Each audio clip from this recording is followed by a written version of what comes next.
Thanks, Maynard, for talking to us today. I'm really looking forward to this conversation. So let's talk about the massive fight between the MPs in CCC. This happened about 2-3 weeks ago. Yeah, it's about 2-3 weeks ago. So how this starts is that a bunch of MPs, they attend some function in Westgate. And Hopo Chingono gets the hang of this. He is an investigative journalist, and he publishes that CCC MPs are going to be bribed with land or stands in Meborain. And those stands, they're part of Emmerson Mnangagwa's attempt to bribe. And Hopo goes on. And on the list of MPs from the opposition is Richard Trangirai. You might remember Morgan Trangirai. Everybody knows Morgan Trangirai. His son, Richard Trangirai, is part of that list. And Hopo really digs in to Richard Trangirai. And he keeps saying to him, are you going to accept the land or not? And, Richard is jumping from pillar to post, doesn't really quite answer the question. He's answering in so many words. And also on that list is Bridget Nyandoro.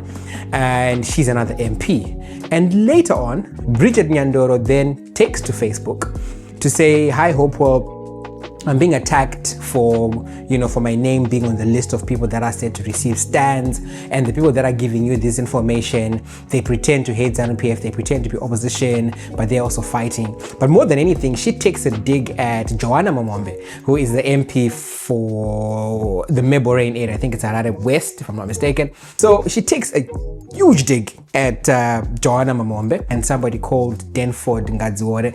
Denford Ngadziwore is the brother to Taku Ngadziwore, that famous student activist who was arrested in COVID for quite a while. But Denford himself, he's got some history. There was a time when he submitted fake qualifications and then he was kicked out of university, or some of that sort. But she digs in and says Denford and Joanna, they basically eat with Zanu PF at night, but then they pretend to hate the opposition.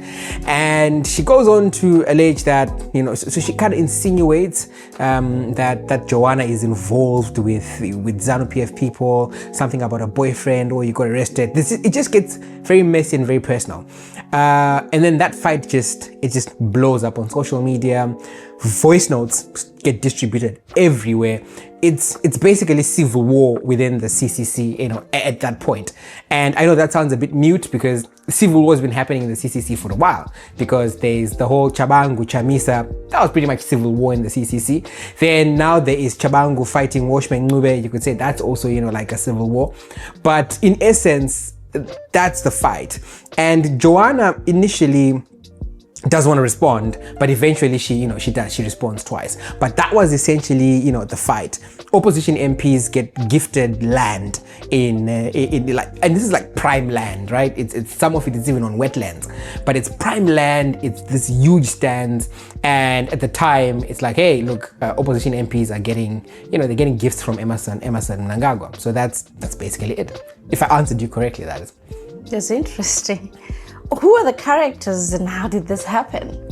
So the protagonists in the story are Bridget Nyandoro herself, Joanna Mamombe, as I said, Denford Ngadziwore, who's not an MP, but becomes a key figure because of some of the allegations that come out of that.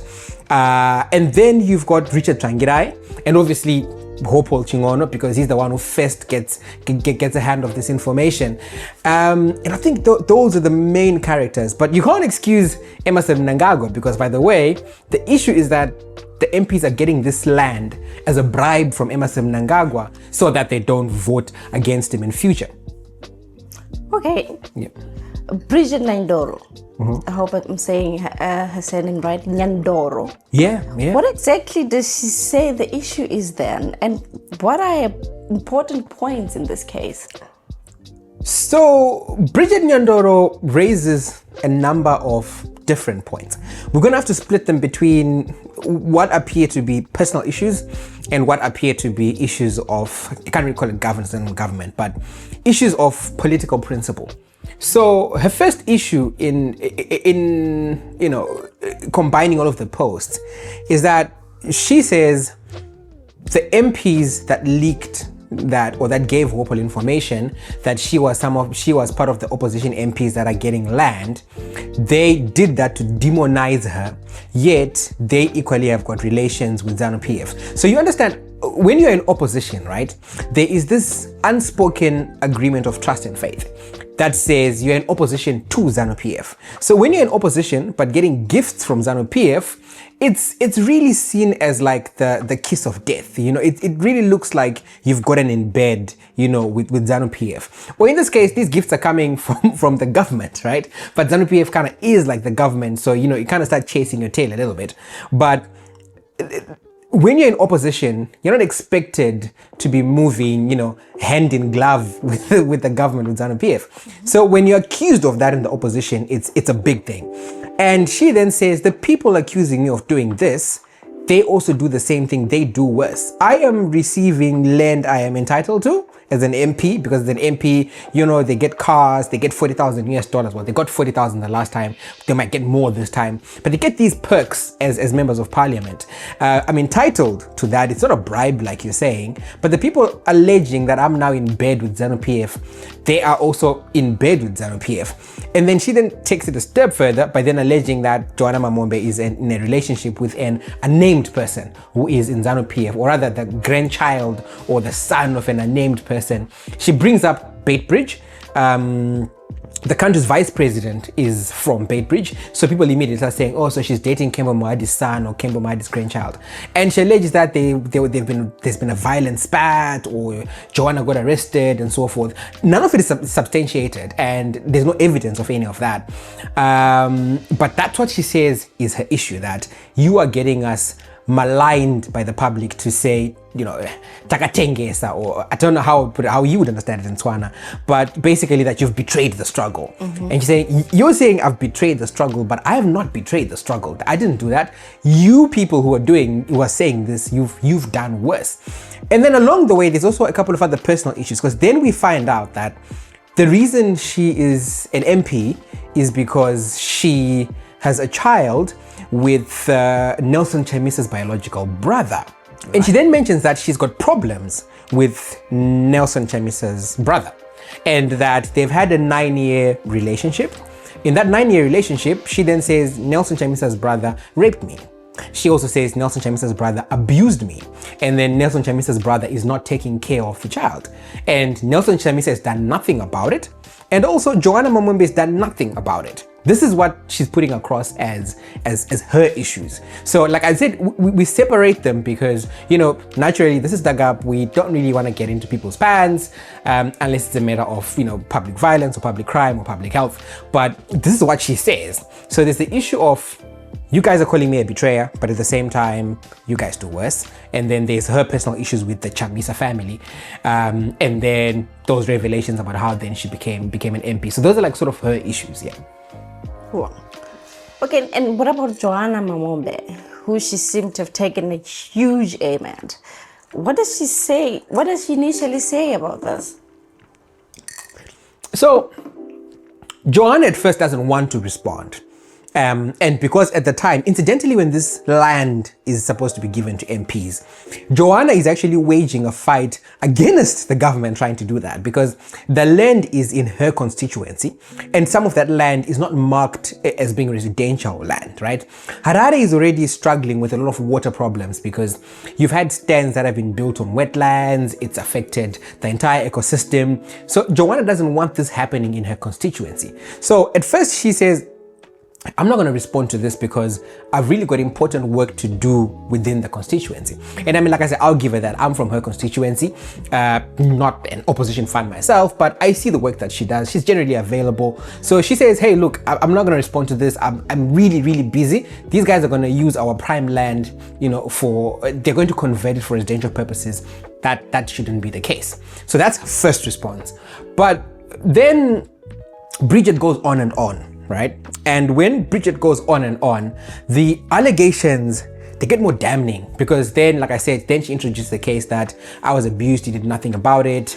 And then she then claims that Denford Ngadziore is a polygamist and he is building houses, expensive houses for his wives. This is a person who got kicked out of university because he had faked O-level qualifications, so doesn't have O-level qualifications, doesn't have a traceable business. You know, he was walking in torn shoes not long ago, just before he became a counselor. So she cries, red flag, where'd you get the money from? You're stealing. And you all of a sudden, you've not got this big family. Big family, not an issue, but how are you affording this? You don't have the money and you're building houses, double stories. So she then introduces, albeit like in between the undertones, she then introduced the possibility of theft of public funds, the possibility of council resources being diverted to fund Denford Ngadziware's supposed, polygamous marriage. And then she alleges that Joanna Mamombe was sleeping with Nelson Chamisa inside of a car boot, or somebody was being smuggled in a car boot for sex. I know, don't laugh. This is pretty much what gets said. So there's a lot that gets said. So we now move from Joanna is dating Mohadi's son to Joanna is dating Chamisa, or Joanna slept with Chamisa in the office. So it gets very personal. So then Joanna responds, and I think I shared the response, quite a dignified one. She says, hey, look, I've been a sister to you, right? You wanted to unalive yourself. I drove all night to help you. I've been there for you as a sister. Your relationship with Chamisa's brother, that's your territory. I mean, I wasn't there. I wasn't there when you dated this guy. I wasn't there when you guys fell out as partners. And then she then says, look, because Bridget is one of the MPs that are supposedly on Chabangu's side. And she brings this up and says, you now have such a problem with Nelson Chamisa. But when you ran as an MP, you ran under Chamisa's banner. You even thanked Chamisa after you won your seat as an MP. And then along the way, you switched over to Chabangu's side. I didn't switch over to Chabangu's side with you. Now you're attacking me. And ever since you went to Chabangu's side, you are now attacking me. Can you own your political choice, right? You chose Chabangu, that's fair and fine. Do your Chabangu stuff, don't drag me into it. I've seen you as a sister. I've always tried to help you.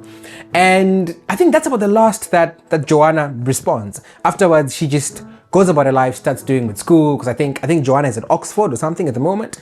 And she just continues with her work in the constituency and, and other things. And I have to put as a footnote, when this happened, obviously, we then tried to reach out to Bridget to say, hey, we've heard the voice notes you've shared, we've heard what you've said.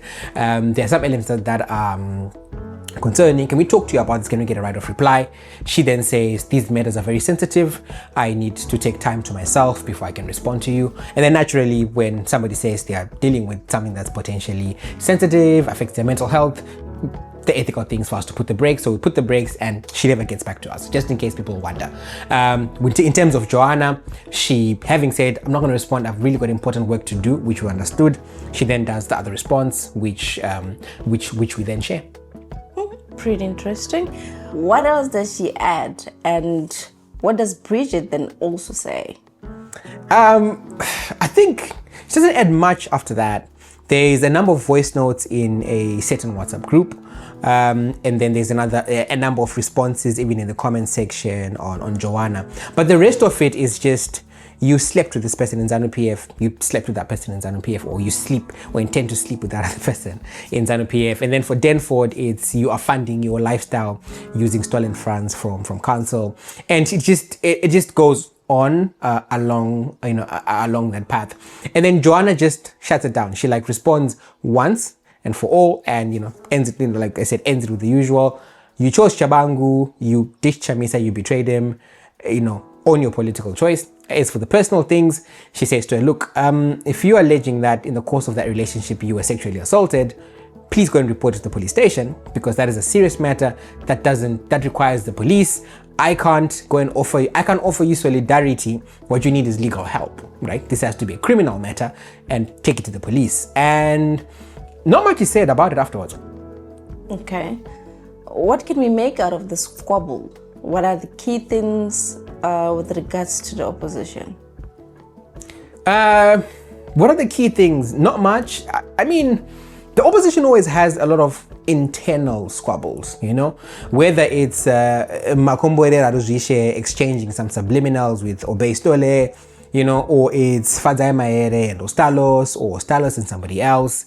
We've gotten used post 2023 to a lot of fighting within the MDC, within the CCC. But that culture extends to even prior, before it became the CCC, when it was the MDC Alliance. So gradually, since Tsvangirai died, the main opposition has just been shedding members, splitting into various splinter groups, and then those splinter groups also split. So Monzora splits, and then he keeps the MDC, but that fed the splits. And then Chamisa keeps Washman Ngube, BT, and them, but eventually again there's issues there. So it's just a carry on of the culture of falling out that we've been seeing within the opposition. But as to what we can make out of it, I would say not a lot, except that obviously opposition MPs are, they're taking the knife to each other's throats. So what does it mean for the opposition? I would say I don't know if we can necessarily say we have an opposition, because I don't know if Joanna Mamombe can be as scathing without Chabangu then kicking out of parliament, because whatever MPs are left are serving, at the mercy of Chabangu. If he wants to recall them, he will do exactly that whenever he wants to. He's already done it to people like Amos Chibaya, who was, very, very vocal. So that's sort of where we are. You have a bunch of Chamisa loyalists whose hands are tied, because Chabangu would recall them from parliament at any time. You've got those that jump to Chabangu's side because, having spent money to campaign, they now need to enjoy the benefits of being an MP for the 5 years before it becomes a loss. Right. Where does Mnangagwa fit in all of this? So Mnangagwa is the chief architect of all of this. And I say this because if you recall, when we spoke about Isaac Moyo, we spoke about the CIO's, basically it's ethos, which is the CIO exists to break the law for presidential interests, unlike maybe the CIA that advances national security. So Chabangu infiltrating the CCC is a CIO project, and we've said that, and they've done it successfully well. So, and they've done it to the benefit of obviously Mnangagwa, which is fair and fine. In politics, you don't just fight to win, you also fight to eliminate your opponent. That's what political leaders do all across the world.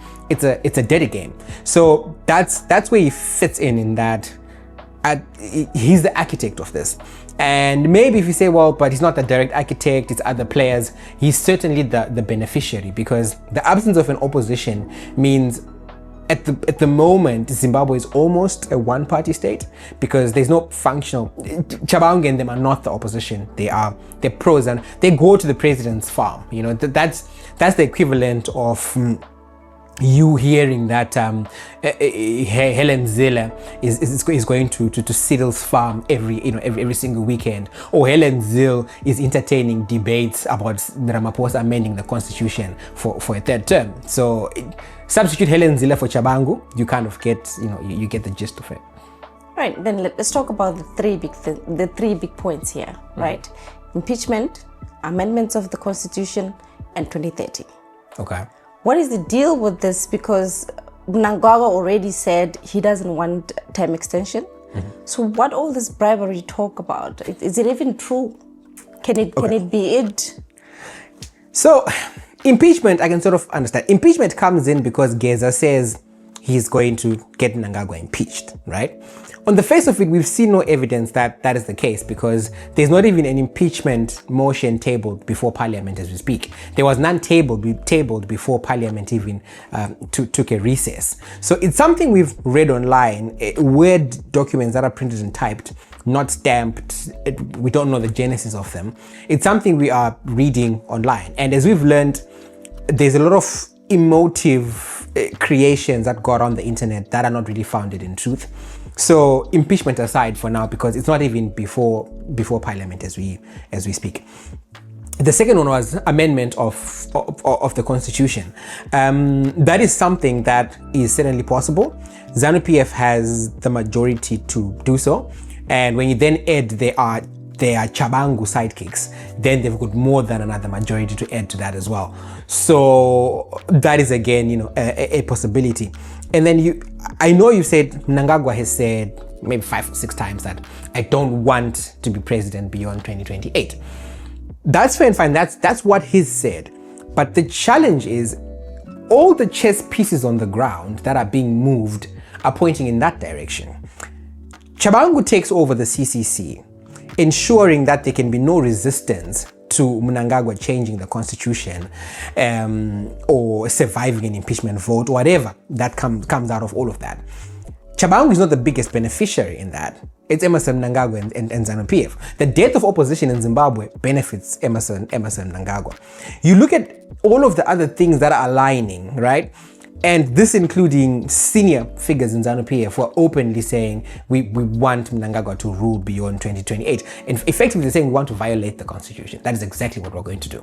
And we're going to violate it and we're going to fix it by amending it, you know. So it's that old age debate of constitutionalism versus constitutionality. So there's no denying that there is an appetite to do an illegal act and then find ways of amending the constitution to fix it.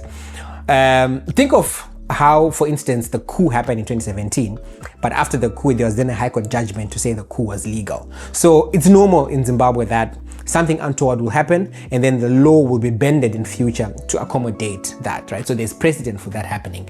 So Mnangagwa says he doesn't want to be president beyond 2028, but everything is pointing towards that. Now, you will know the old age adage that in politics, lying is not part of the game. Lying is the game. So we can't take what he says at face value because that is the game in politics. So maybe he doesn't want to stay. Maybe he will resist until he retires and goes back to his farm. But every other thing that's happened in the last 8, 12, 18 months seems to point towards 2030 is going to go unchallenged. And in the absence of opposition, the only person challenging 2030 then is Geza, who, you know, like Obey said, sometimes can appear inadequate, but he's just about the only option at the moment because there's nobody else doing it. There's no opposition. So that's pretty much the big three for you there. Right. I also want to know then, you say MPs get houses and packs and other packs all the time. Yeah. Do they then have bases to fight for defenseless Zimbabweans? That one is tough. It's tough because MPs can't staff. And, you know, I'm not necessarily against MPs, you know, not being adequately rewarded or being unable to do their work. But what we've seen with MPs across the divide is an appetite and a culture of self-enrichment, even if it comes in very immoral ways, right? So for instance, when the national purse is dry, MPs will kick up a fuss about wanting a second vehicle or a third vehicle as part of their perks. I think the last time they were given $40,000 each, people were pissed off when that happened. Like, people were extremely upset when it happened. And I think only a couple, off the top of my head, I think Rusty Makram rejected that money. But you'd have thought that out of principle, they would reject it. Like, I can comfortably tell you now that with the way things are going in South Africa, you know, things are bad, the economy is going down. Nowhere close to Zimbabwe, by the way, but things are not okay. If Cyril Ramaphosa woke up and said, I'm going to give every parliamentarian 3 million rand, you would not find a single DA member that would accept that money. And if they did, they'll be kicked out of the party. Opposition MPs they've taken that money, no questions asked. In fact, when it comes to anything that will benefit the MPs themselves, self-enrichment, Zanu PF MPs, opposition MPs, be it CCC, whatever, that is the one thing they will vote you almost unanimously for, right? So that's then when you start introducing the question of just how much is enough, because we're seeing a culture of self-enrichment. Before I let you go, Maynard. Yeah. In your view, that spat, is it a seismic event that changed the face of opposition politics? Seismic, if you like gossip and drama, yes. It's, you know, it's the usual, oh my God, those are massive allegations.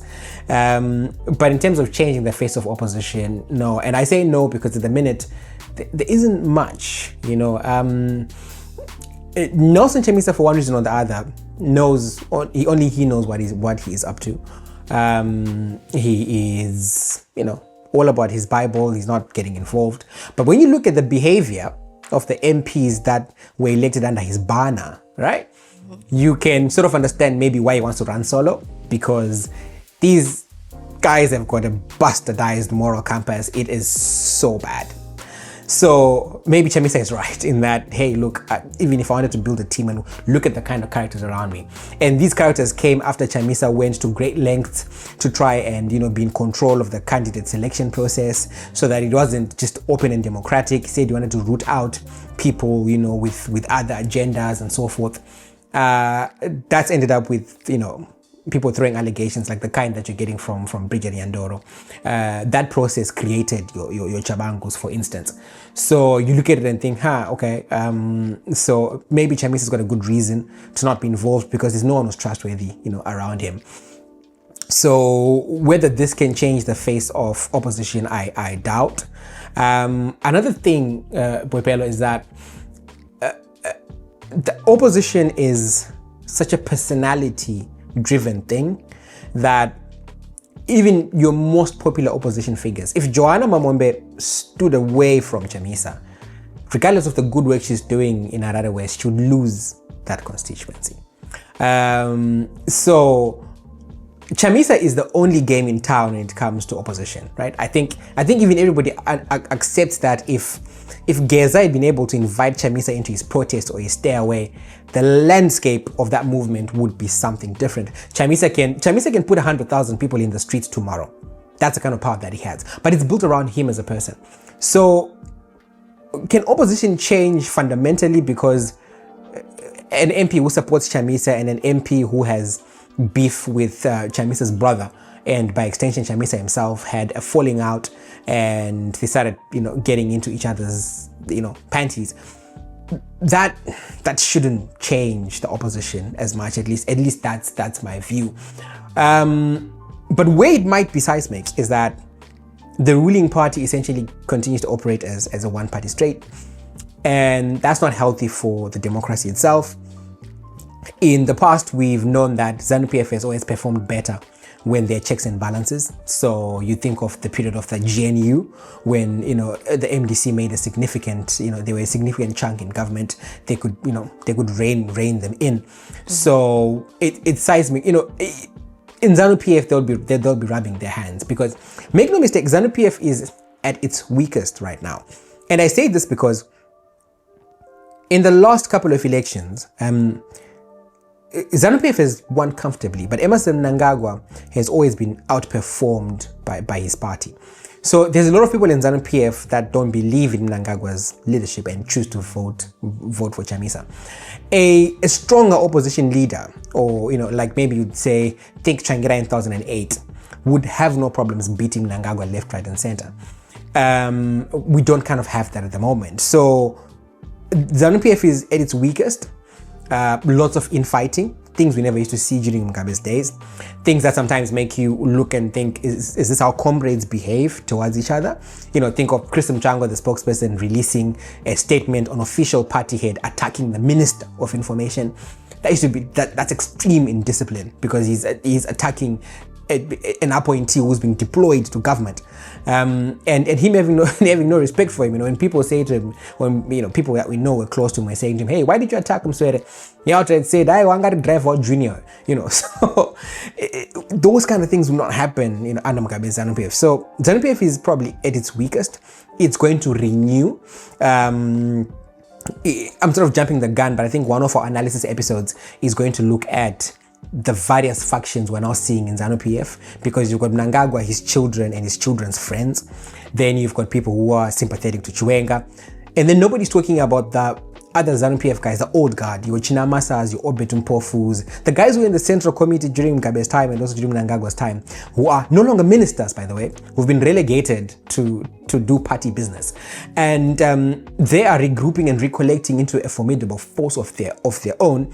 They don't really identify with Chiwenga because he's a military guy, not a politician. So, and then there's the business, cabal, which is the group of business people who are showing an interest, in joining politics, because that's the only way to control your destiny. So you've got these business people, then you've got, those old Zanu PF guys, then you've got Mnangagwa and his kids, then you've got Chiwenga and the army. And Zanu PF is set for some rebirth of sorts through that process. But I don't want to go deep into that too much because that's one of our next Sunday reviews. Yeah, I was about to ask that. What are we reviewing next? that Yeah. that Zanu PF's incredible. You know, it's pivotal moment. They are approaching their crossroads. Thank you very much, Maynard, for your analysis. Appreciate. Thank you. That was a Sunday review, guys, and see you soon. Thanks, everyone, and bye. They didn't hear you, but you said thanks. Bye.